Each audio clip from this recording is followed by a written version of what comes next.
Alright, so in part 2 of this video, I wanted to talk about two of the questions from the homework.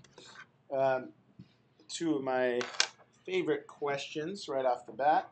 We're going to start with number 5. I'll try to draw it as best I can. It's not going to be as good as the book, but it'll be close enough. So I think it looks something like this. And then we have 9, 12, and 15. So 9, 12, and 15. These are all centimeters. I'll just label one. And it also gives us this.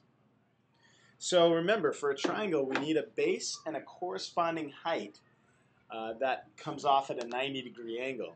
Okay, so it's not initially obvious where the base and the height are for this triangle. We cannot use the 15 for the base because there's no corresponding height. There's no dotted line that tells us what the measurement is that goes up to there. So we don't have that. So we can't use 15 as the base.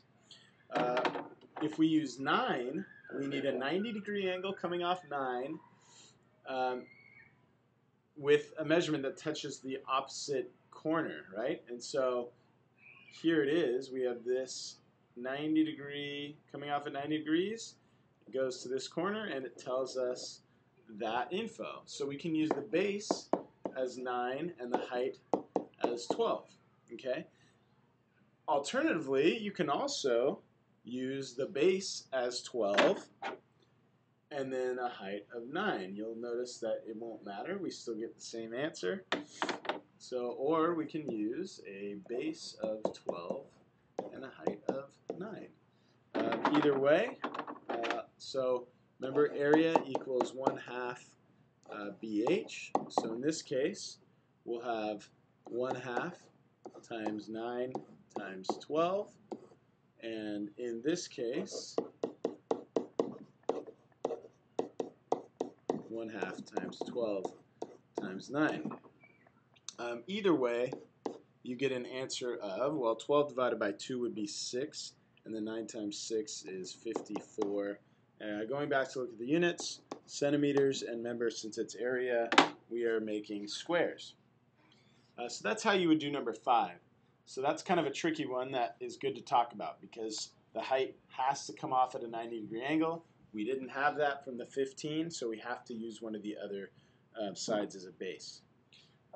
Number 6, I also like because it gives us a lot of different measurements, and we have to know which one to use. So it won't be perfect again, but you'll get the idea.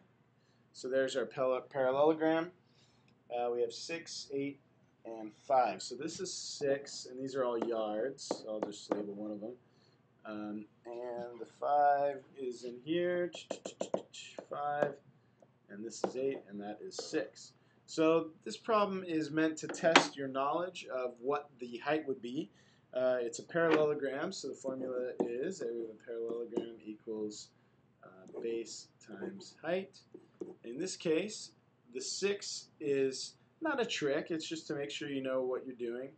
The 6 is not the correct thing for the height. It's the 5 because that's what comes off at a 90-degree angle from the base, which is 8. So 8 times 5. So we have 40. Looking at the units, they're yards, and remember, it's area, so we're trying to see how many squares will fit into that shape. So we want yards squared. So those are two important examples for that section. And tomorrow in class, you'll be able to practice finding the area of different shapes. You'll notice that each time I do one of these, I write down the full formula before I plug in the values for the base and the height or the length and the width and so on. I write down the formula every time until I have it memorized, which is what you should do when you're practicing. Okay. Even after you have it memorized, it's good to write the formula because then the reader of your problem knows where your numbers are coming from.